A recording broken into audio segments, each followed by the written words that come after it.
Supersport, Superstock 600 race action getting ready to get going here, as you can see that the grid is starting to clear, which means riders soon will be out on their warm-up lap, take the grid, and then go. Jason Uribe right there, who had a very interesting ride yesterday, kind of hot streak and ran wide. But let's take a look at the Dunlop starting grid right now. Garrett Gerloff on pole position at a 152.428, not the track record any longer, Jason. All three of these guys broke the lap record in qualifying, then they went faster in the race. Daytona Anderson heads row 2 with Benny Solis and Jason Uribe, like you just talked about. Would be interested to see if they made some changes to these guys' bikes. Michael Gilbert, Jason Aguilar, Jody Berry are on our third row. Then we got row 4, Shane Richardson, JC Camacho, who put a great last few laps charge in yesterday for that podium. Nick McFadden looked good in warm-up this morning on row 4. Row 5, Connor Blevins, Andrew Lee, who's working on some new setup stuff, and Ezra Bobier. Great to see Ezra here at MotoAmerica round. Then we got Ashton Yates, Caroline Olsen, and Braden Ort on row 6. Back there on row 6. Row 7, we got Kinzer Naylor. I believe that's Kinzer's first ride this year with us too. Robert Pierce, who qualified on time. We've seen him in the last chance qualifiers. Brian Dobrowolski. Brian, I'm killing it. I'm sorry. Gage Reese, Brandon Cleland, Nolan Lampkin again wins the last chance qualifier this morning. Jarrett Nassani, Ryan Richardson, Ryan Harper, and John Knowles round out our field today for this 15-lap race. A good solid 10 rows of riders to participate in this race, and a good look at the reigning champion. That's Garrett Gerloff. And in terms of the championship, is, by the way, after this race, it's going to be just marks the halfway point of the season. 1 point the difference between Garrett Gerloff and JD Beach, both riding for the Monster Energy Yamalu YES Graves Yamaha team. Of course, Garrett came in here with a 4-point advantage, and with that difference from first to second yesterday, JD Beach holds on to that lead. 3 wins on the season so far for Garrett Gerloff, 4 for JD Beach. JD Beach, of course, actually the all-time winner in MotoAmerica history in its 2.5 years in existence. 19 race wins so far for JD amazing, Beach. isn't it? Amazing. Absolutely incredible. And I remember JD riding an Attack Performance Kawasaki back, what has it got to be 6 or 7 years ago? Yeah. And so he's been around a while, and nobody has ever questioned JD's talent. And you know, when he gets on a run, Greg, when he starts getting on a roll and sniffing victories, he's hard to beat. And this year, believe it or not, I feel like Garrett has actually stepped his game up. Last year, he got off to that big lead in the points, and then we saw Garrett kind of settling, not really settling for second, but JD was just gone, and he would have to settle for second, I guess is, you know, what I'm trying to say. This year, Garrett's got his head down from, it doesn't matter who's ahead or who's behind. Garrett's running the lap times. Let's take a look at JP's keys to the race presented by Kawasaki, because, Jason, I know there's a few things here that you're going to be looking at in terms of what's going on in this race and what those keys are. Yep, absolutely. Thinking about the keys to the race today, and for me, number one is that Garrett Gerloff has to get off to a better start. Yesterday we saw what happened with JD Beach getting a bit of a jump on both him and Valentin. Garrett's got to go off with him, and we heard Garrett even say that, you know, Valentin's going to take his shots while he can. Garrett doesn't want to be part of that today. Okay, so that'll be the first key to the race that we were going to be looking at. I think talking about Valentin, is his bike better? That's a question that we're going to have to see. We heard in some of his pre-race comments yesterday about how he felt about what the bike felt like, and you know, that could have just been something, could have been a tire, could have been anything. I know that crew down there is working really hard, and you know, you put a mic in a rider's face right after he's come off from being beat by 21 seconds and he's used to winning, sometimes we can say some things, and I know today hopefully that bike's going to be better for him.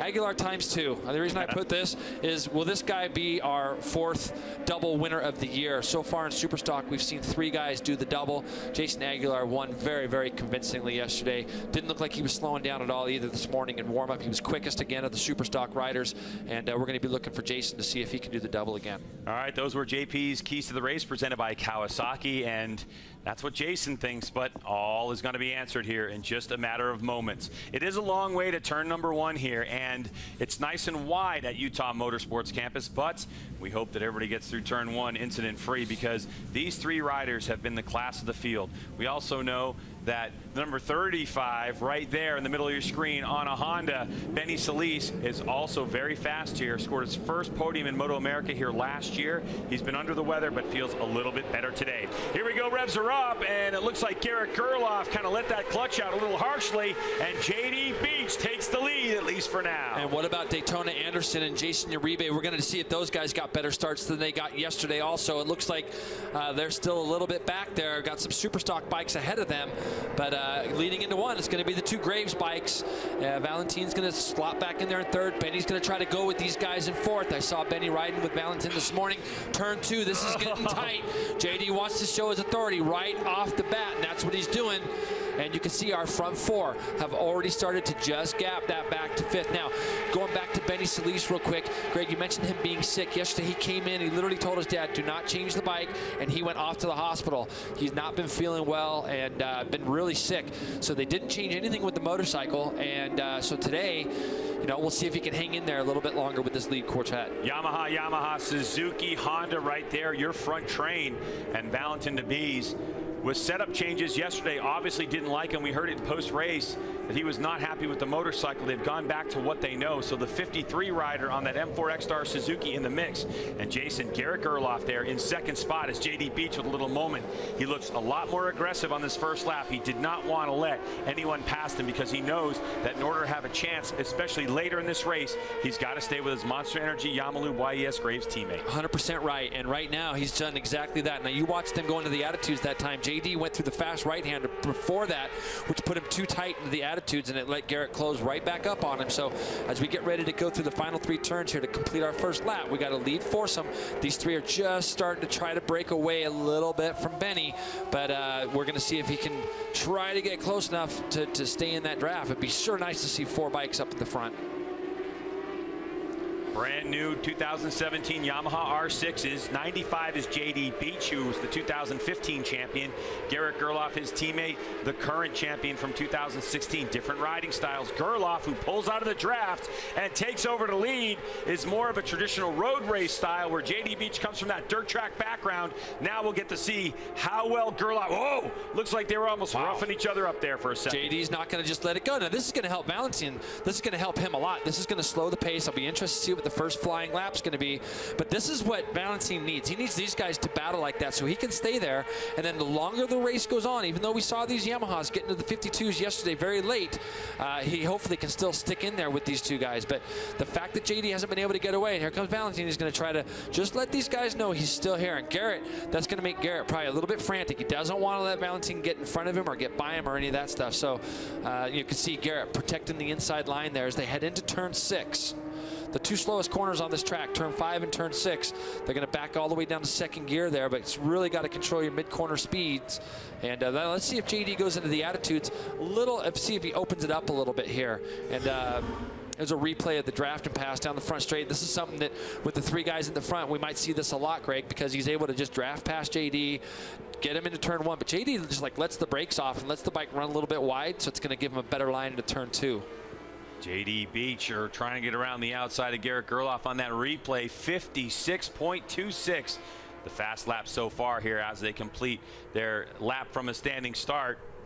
So JD Beach leading the way from Garrett Gerloff and Valentin DeBees. So it's Monster Energy Yamalu YES Graves Yamaha against 1 M4 X-Star Suzuki of the Frenchman Valentin DeBees. So JD Beach, you can see the movement of that motorcycle as he accelerates. So there's the start-finish line, by the way, if you're just watching for the first time, and that's going to determine the winner.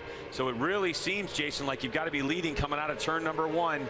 And this draft and pass move as Garrett Gerloff goes back to the lead, as long as he can hold on to that coming out of the last turn on the last lap, there's a good possibility you can win it from that position. So it's now Gerloff, the number 1, JD Beach 95, and Valentin DeBees on the 53, hanging out. And look at this. This is racing. He lost the front right there too, Greg. He went into the dirty part of the track, and you can see the bike roll over the bumps. He lost the front, controlled it. That's going to give Valentin a little gamble here to maybe try to do something with JD as they head into turn 5. Valentin DeBees trying to go up the inside of JD, but JD knows how to play this game. He's one of the really smart racers, not just going fast, but racecraft. JD Beach has proven to us this year. Oh, and he's in a little bit hot there. He couldn't get the bike slowed down, and that gives Garrett Gerloff a bike length. So Garrett Gerloff, we talked about this. He gives away about 28 pounds. Yeah, and you look here, he's on the very inside on the dirty part of the track. He loses the front, loses the rear, goes over the bumps there, Greg, and he was able to get it controlled and keep the bike on the track, which was good. So Gerloff now, like I mentioned, he gives away about 28 pounds to JD Beach, and no matter how much Gerloff works out and watches his diet, he just pretty much is about 160, 158. Just noticed there that they just started gap balancing through the attitudes into that and out of that last left. If these guys just for one lap just don't mess around with each other, they'll break that battle. They'll be able to sort this out amongst themselves. As you see there, Garrett gets in there a little bit wide, squares it up, very much like what we see JD do a lot of the time. You can see how tight he is on his entry there, and JD opens up the entry to that turn a little bit. Valentin is just doing everything he can to try to get a little bit closer, and he's right there still, Greg.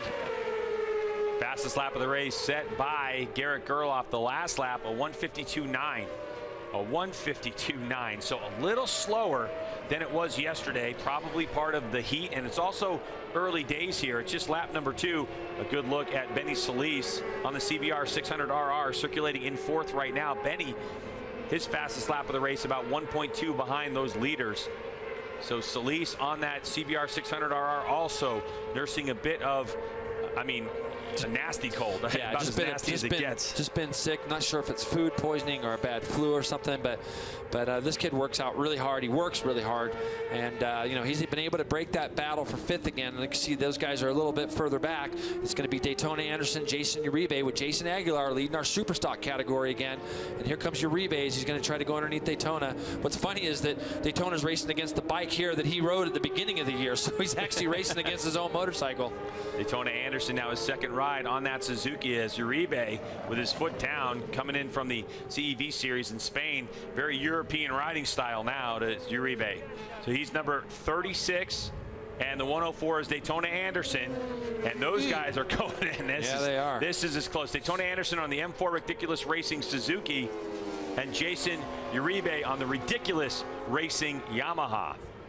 So Ridiculous Racing playing a huge part in Supersport, Superstock 600 these days. Absolutely, and it's good to see that they're they kind of spread themselves out a little bit. I know Daytona's been with them for a long time, and getting Jason back over here from Spain has been great. So these two guys are battling with each other right now, and you can see just in our picture there, Jason Aguilar is he's doing it again in Superstock. So Supersport machines have the white backing on the number plates and those blue numbers. That's an easy way to distinguish on the racetrack between Supersport and Superstock 600, which has red backing with yellow numbers. And of course, Supersport leads the way, unchanged. Gerloff, JD Beach, and Valentin Nabiz with Benny Solis right in the mix. And this battle is going on for 5th spot between Jason Uribe, 36, and the 104 of Daytona Anderson. Yeah, we lost Shane Richardson on the lap ago, I believe, Greg. I saw his name going down our chart. He was running up there, not too far away from Jason Aguilar. So just to give everybody out there, the guy that, Shane, who we were interviewing at the start of the race, he just fell down our order. Going back in the field a little bit, number 55, that is Michael Gilbert. And Nick McFadden, McFadden in 3rd spot. So McFadden, who's still nursing a broken collarbone, set for a podium position right now. McFadden on that M4 Med-Age Suzuki, trying to compete with the 55 machine on that Team MG55 Yamaha of Michael Gilbert. So those riders battling out. And again, Supersport is its own championship, and when you're racing in this class, Jason Aguilar, who's right now in 7th spot, he gets basically 2 points, he gets credit for 2 different class points, yes, which is 7th overall, and right now 1st in Superstock 600. And so we have the ability to check those 2 points as they're happening. And Connor Blevins leads that championship in Superstock 600, but Jason Aguilar is only 2 points back. So he's right on the back of that battle for 2nd too, Greg. Yeah, 55.7 too, real fast for a Superstock 600.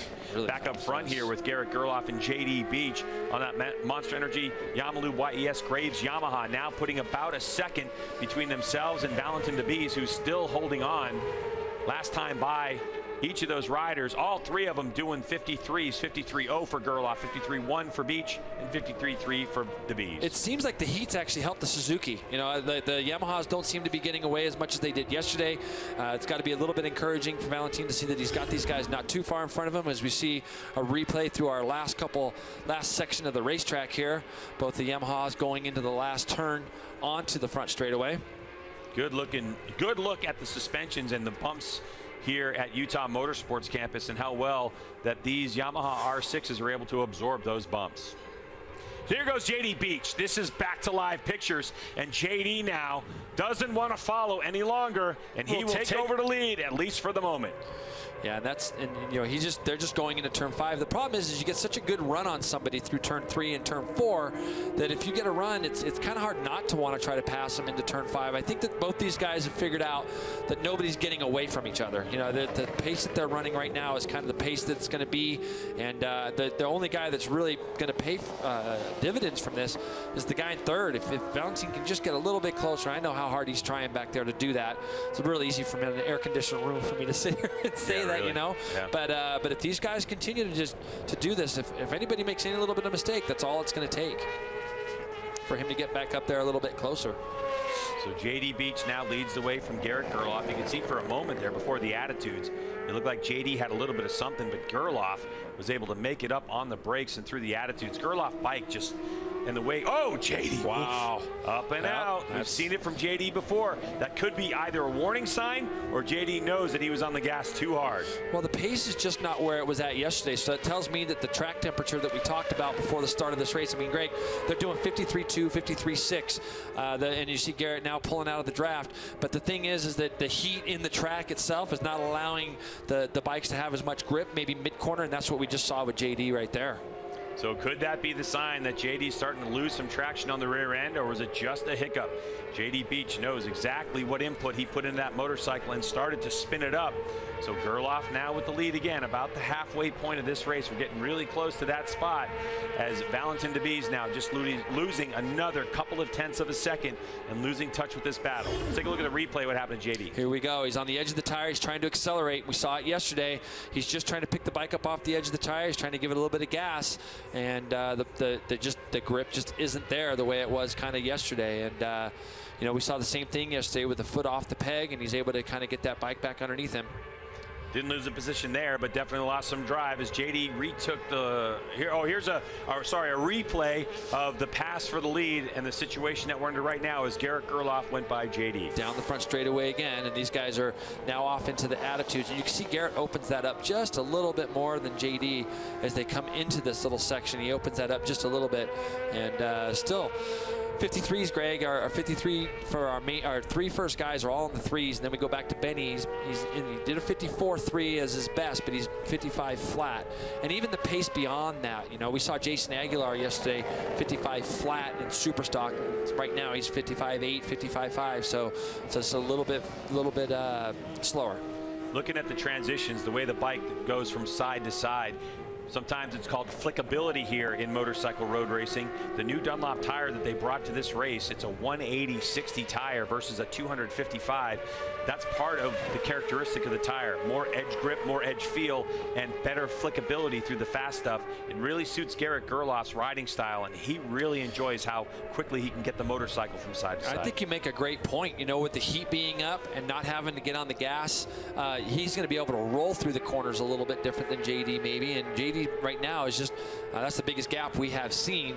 Garrett's kind of looking right now to try to get a good clear lap all to himself and just try to roll through these corners a little bit.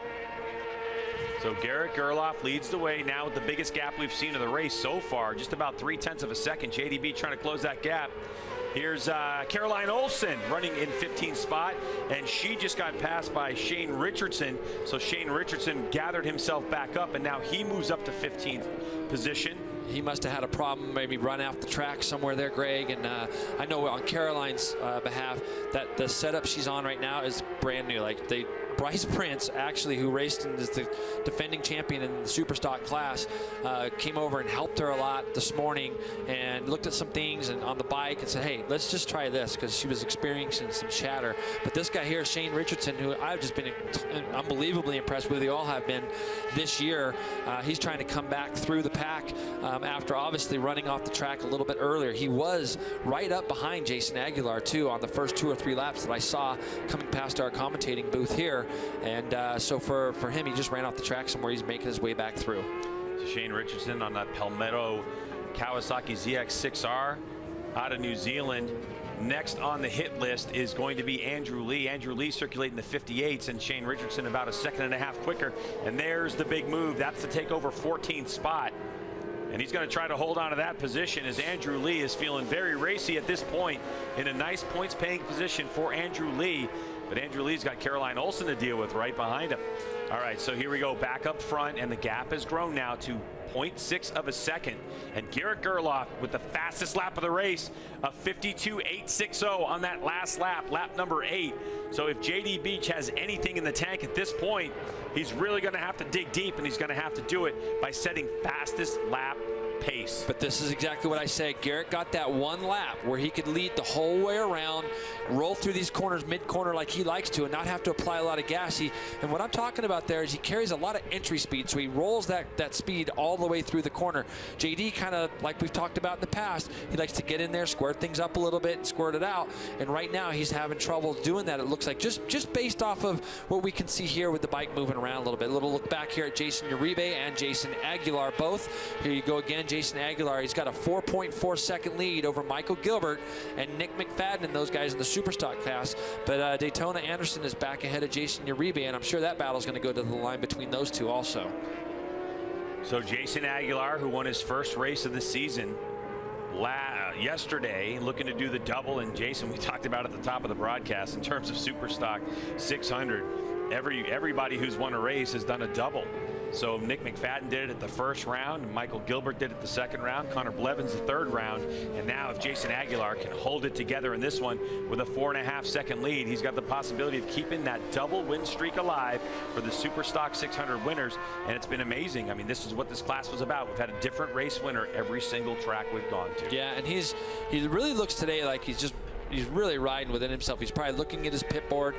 His lap times aren't quite as fast as they were yesterday, as we've seen throughout the field.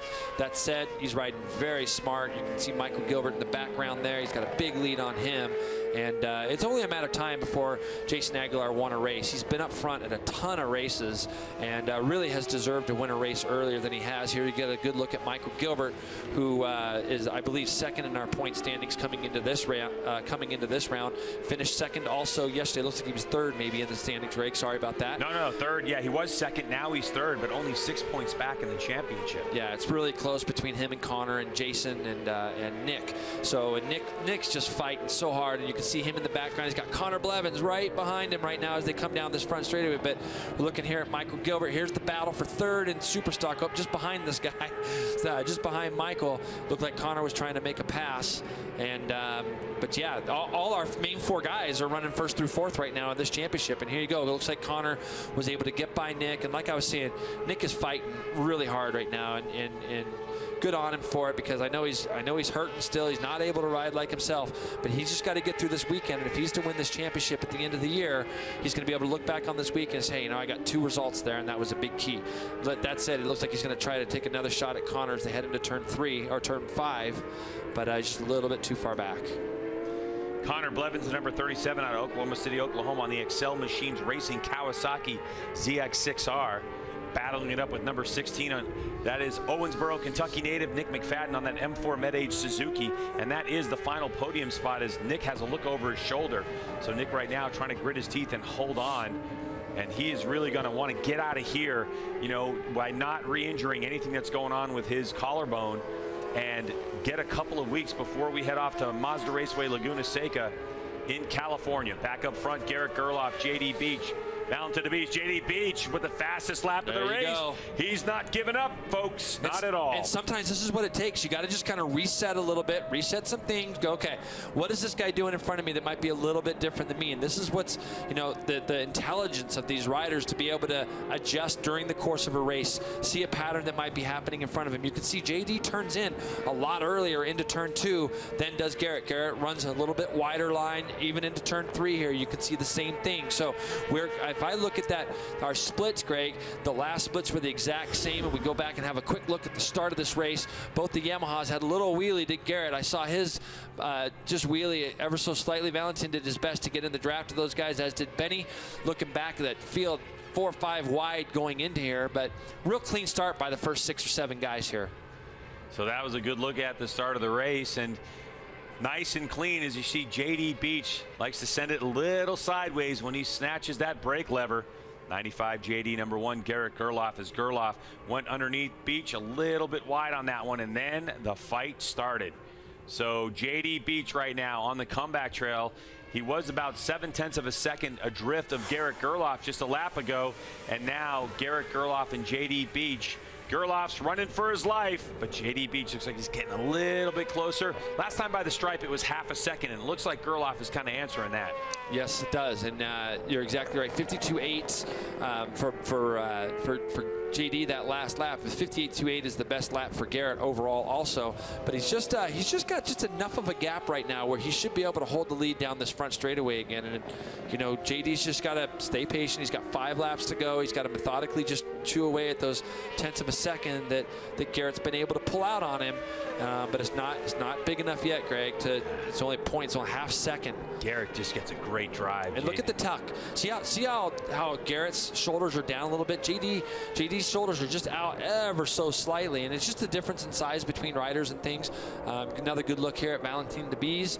He's 8 seconds back. Yesterday, I think he was 21 or 22 seconds back. So the bike must be a little bit better for him today. Benny Solis, again, another 13 seconds behind Valentin. So Benny's just doing his thing. He's the only Honda out here. It's good to see some red out there. He's got Callan Ventures on the side of his bike as his title sponsor this weekend. So it's good to see some outside industry sponsor coming along. And then we got this battle. These two guys are still stuck together. Daytona Anderson and Jason Uribe just still kind of glued, and then bringing Jason Aguilar with him, who also just went 55.3 the lap prior. So his pace is still incredible, Greg, just to be doing consistent 55s lap after lap. So Daytona Anderson in 5th spot overall right now, only his 2nd ride on the Suzuki. Jay talked about it before, still getting used to the characteristics as we have another look. Look at the sideways. Yeah, he's getting sideways. That's out of turn 2, so he's just trying to dial on the gas the best he can, and the bike's just getting a little bit loose on him. Yeah, a little light on the rear end of that motorcycle, and it certainly knows how to spin up, as the 36 Jason Uribe in here from his first ride in the U.S. this season, doing a great job on that ridiculous Yamaha against that M4 ridiculous Suzuki. So Anderson and Uribe locked in this battle for 5th spot with Aguilar back there. Again, when you look at Jason Aguilar, the big question is, does he really want to try to get one position? No, he's going to hold on to his deal. So here we go. We're back up front. And JD's closed that gap. He's got that gap. Let's see what the lap times are. 52.6. Both riders in the 52s that time. Both riders. So the fuel load's gone down.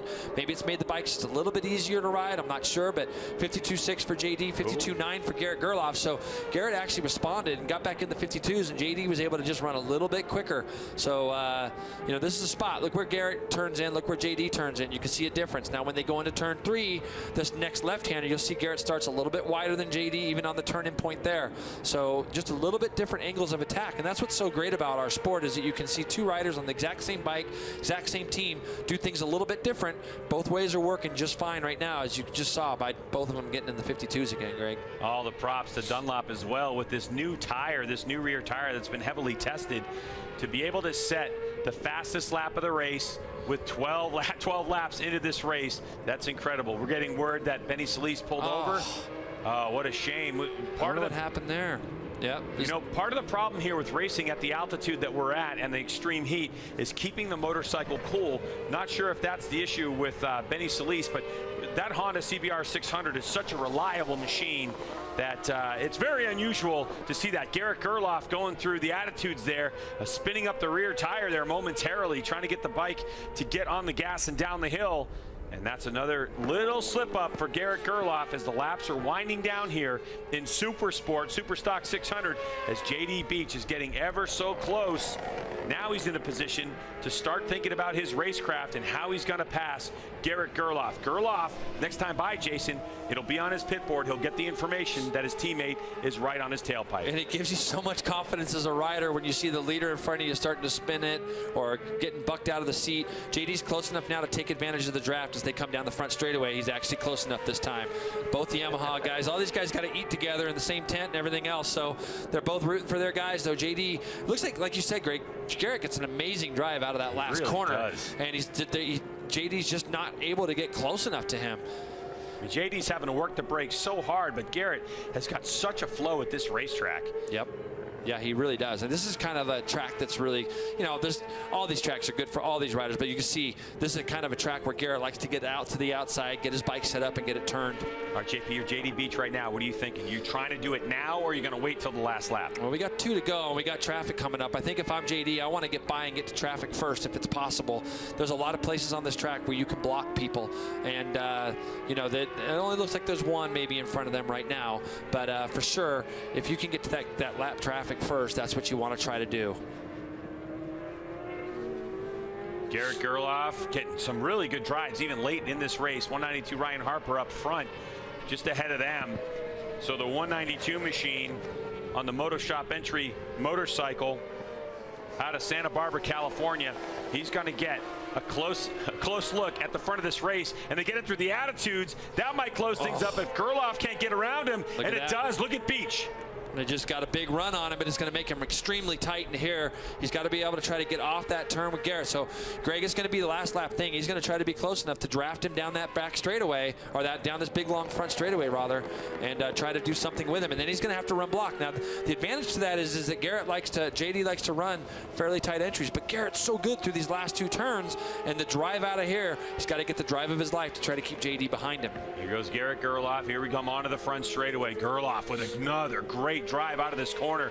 JD Beach, though, it looks like he got a decent run, but you can see the acceleration of Gerloff going higher in those RPMs at the moment. Can JD get a whiff of that draft?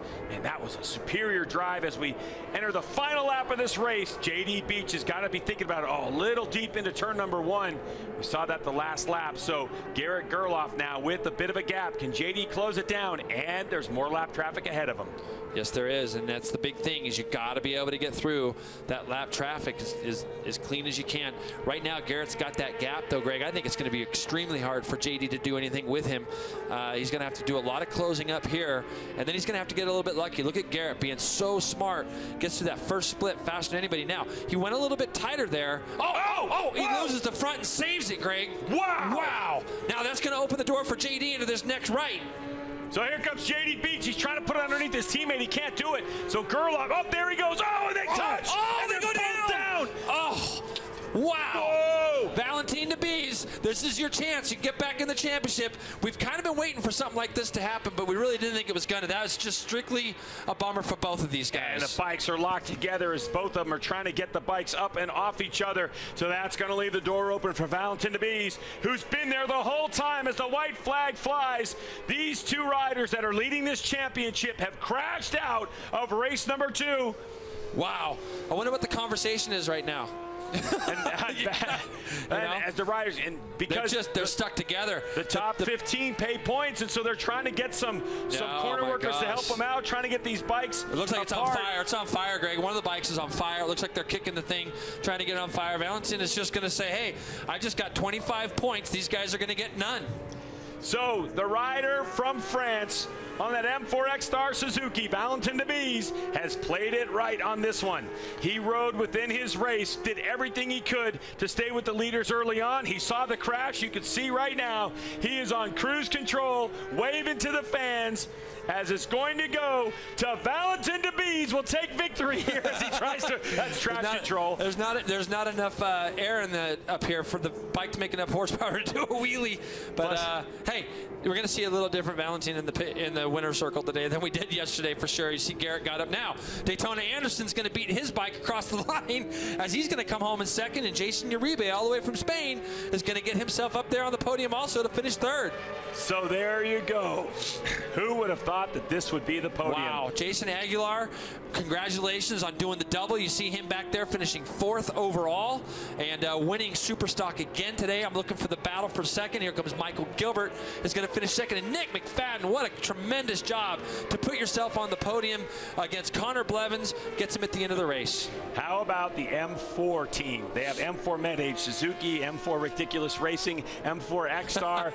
They're going to fill 3 spots on a podium. What an incredible run as these two riders are trying to make their way back to start-finish line. Shane Richardson's in 11th again, 15th pace points.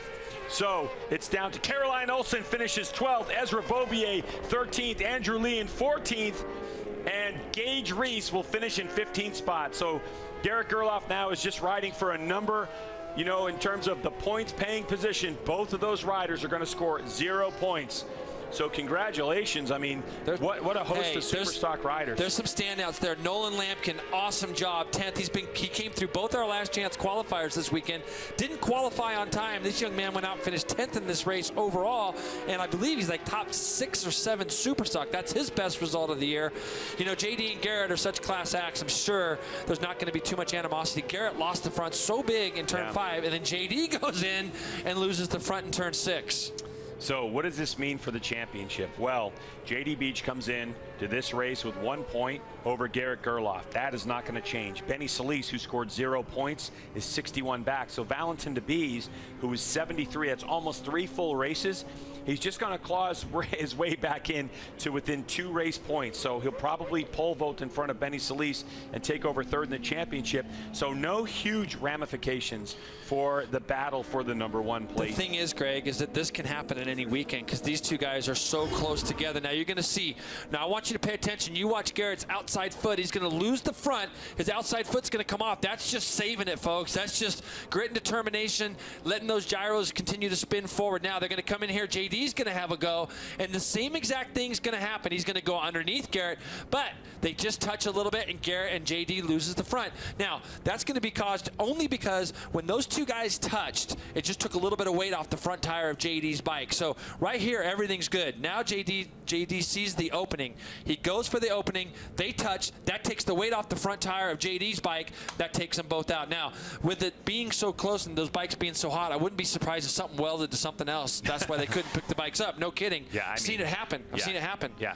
I mean, there's so much heat generated by these motorcycles. One thing you never want to do is put your hand on a foot peg after a motorcycle comes off the racetrack. What a turn of events here. I'm sure a very happy Valentin Debise as he wins this race. We'll take a break. When we come back, we'll hear from him. Don't go anywhere. There's more coming here on BN Sports.